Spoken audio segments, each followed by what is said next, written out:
Hello all, welcome to part 16 of the SecurityTube Metasploit Framework Expert. In this video, we will kick off exploit research with Metasploit.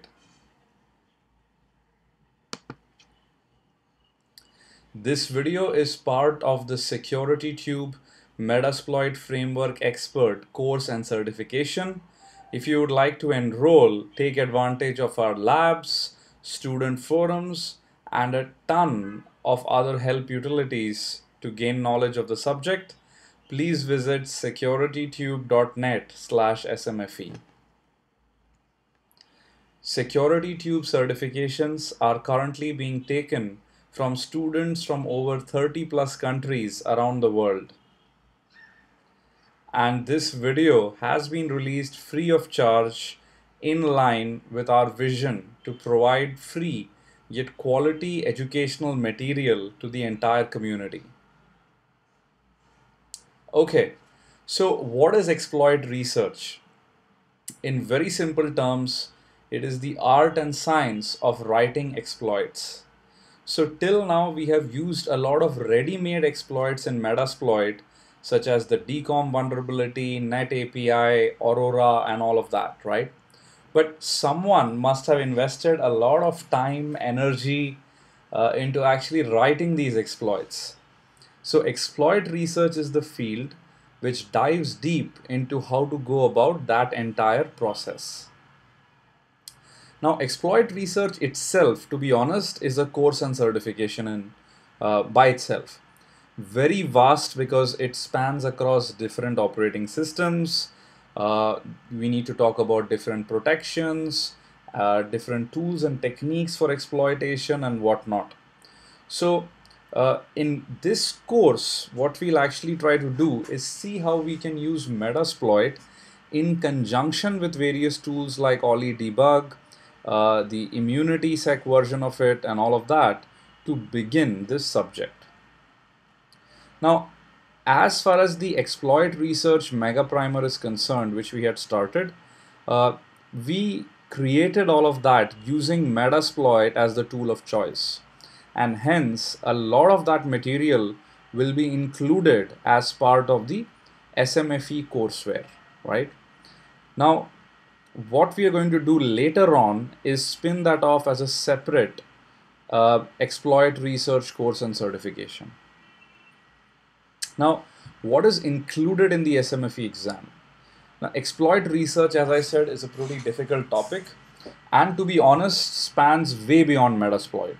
Metasploit is a framework which helps and facilitates in writing exploits, but as far as the whole span or the whole knowledge comes in, exploit research would require us to spend a lot of time. And hence, from an exam perspective, we will typically take into account buffer overflows and SEH based attacks, all of which we've covered in the exploit research mega primer as far as the exam is concerned. Even though we will look at things like DEP and ASLR, in the actual exam, there will be nothing related to DEP and ASLR, okay? Simply because, I mean, then we would be diverging from Metasploit and more into exploit research. And as I said, people who love exploit research, wait for it. We'll have a separate course on that topic. Okay, so this video, hopefully, as you're kind of thinking, is not all slideware, right? No vaporware. So what we are going to do is finish with a demo. I have already included the exploit research videos, the appropriate ones, as part of the SMFE course. What we'll do in this one is we'll take one of those examples, which was Minishare 141 buffer overflow, and then see how we can use Metasploit to exploit the vulnerability.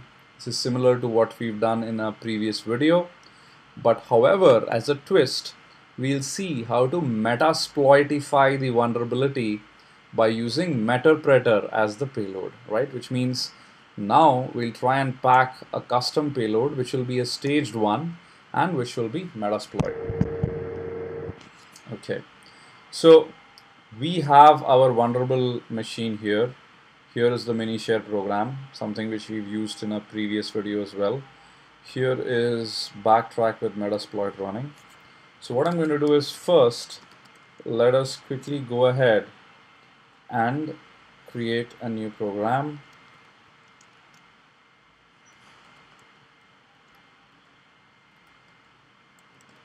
Right. And what we'll do in order to just save time is take stuff up from the previous file which we had created.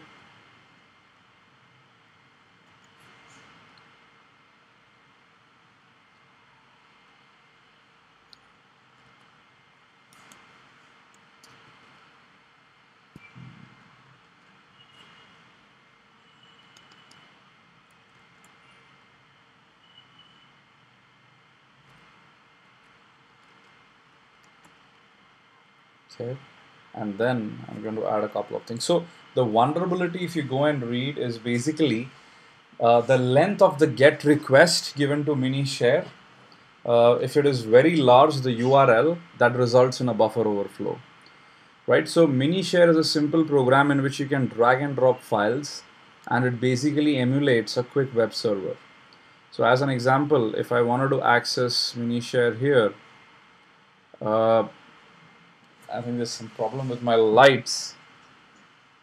So let me just go ahead and switch it off for this video, right? Give you a little whole hacker feel a little bit more, I guess. So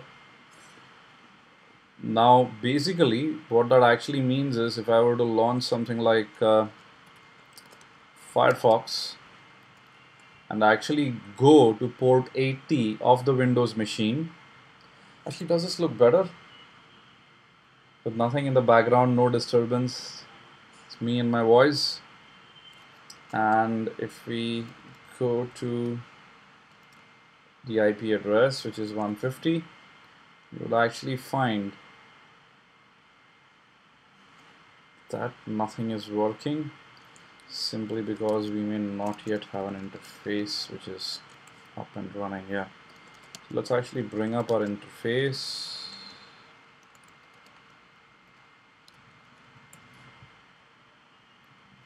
Okay. Oops.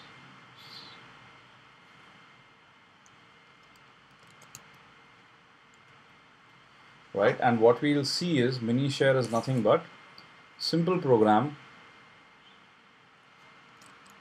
using which we can do quick network shares as a web server. Right, there you go. So the two files which we shared, both of them are available via the web server. Right now the file doesn't exist, but PSFTP does. Right? Okay. So now what we're going to do is quickly write a program which sends an arbitrary long URL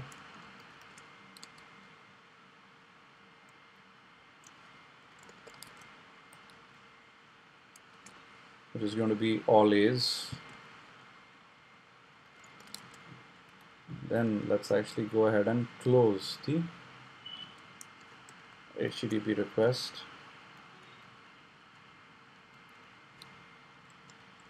Then basically give the delimiters, and let's send this to the remote system, right? And then we can close the socket, just what we've done in a previous one. What I can do is, because we already know our IP address, just to save a little bit of type time, let me just hard code the IP address here for now.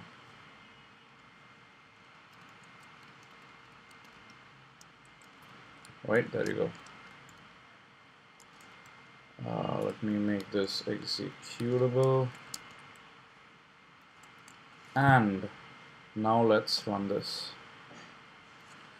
So if we go to the Windows machine, what you'll actually see is Minishare has crashed.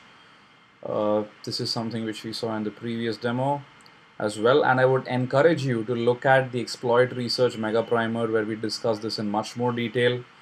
I'm just going to quickly go through the steps here rather than spend time in explaining every single bit apart from the last part where we metasploitify it. So here is our little friend mini share.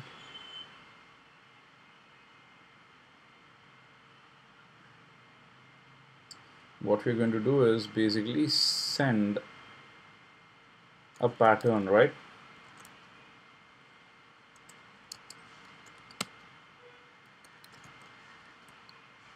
So we'll use this script called pattern underscore create to create a pattern, let's say of size 5000.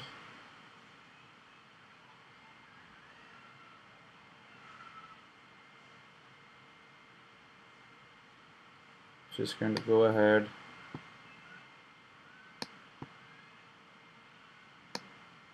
copy this up, and it's there.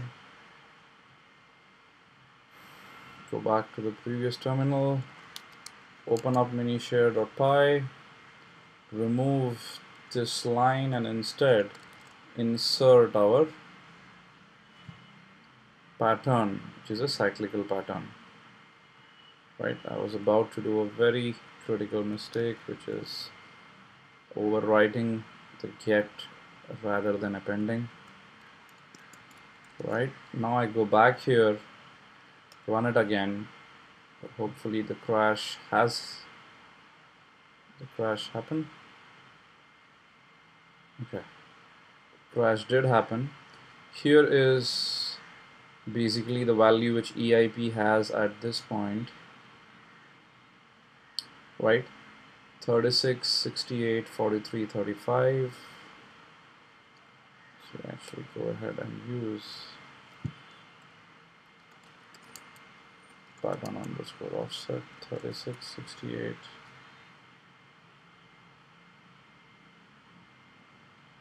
43, 35.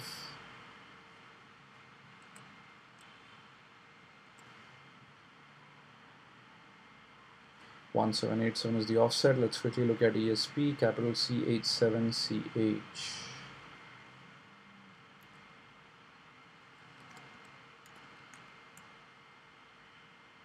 Okay, so this 4 bytes away. So what we're going to do right now is take up our little exploit.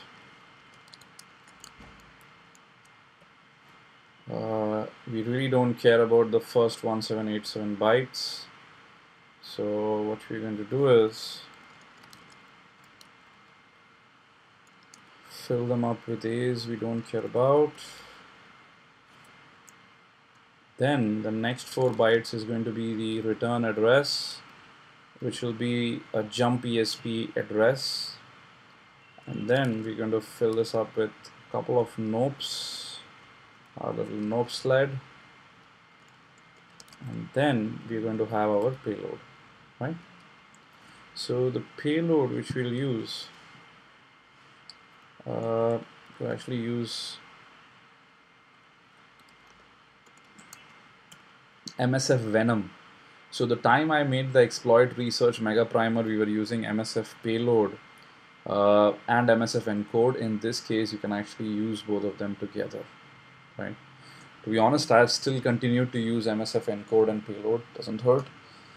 This just makes it easier, makes it a little bit more faster. Okay, so MSF Venom -P. Then you're going to have basically Windows Metapreter.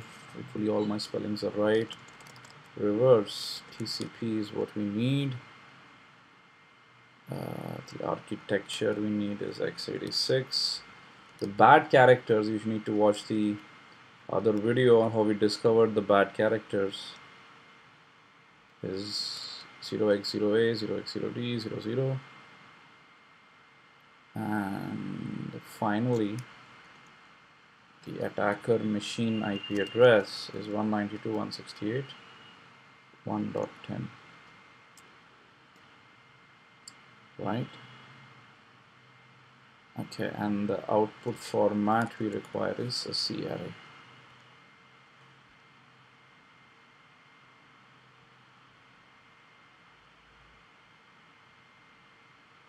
Hopefully this should work. To be honest, this is the first time even I am using MSF Venom. Once you get used to using a series of tools, typically you don't want to leave it. It is always a bad thing, right? I mean, you should always, you should always try out the newest and the best rather than sticking to what is old, right? Not always old is gold. Okay, so what you're going to do is you're going to paste our shell code here, and this is basically the Meterpreter reverse TCP, which is actually a staged payload, if you remember from what we've noticed, and this is basically just stage 1. Now what we need to do is find a jump ESP. For that we can look at all the executable modules loaded. User32 is something on which we actually know there is a jump ESP. Where is my little friend user32? There you go.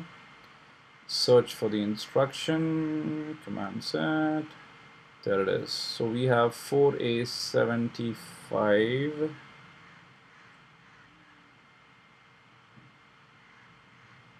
We have 4A75.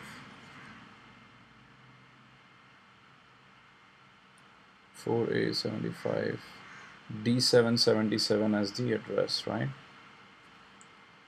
D777 as the jump ESP address. Okay, so this looks decent enough to me. Now, because we are using a Metasploit payload, we need to set up a payload handler. So we'll actually use exploit multi-handler, set the payload to Windows Meterpreter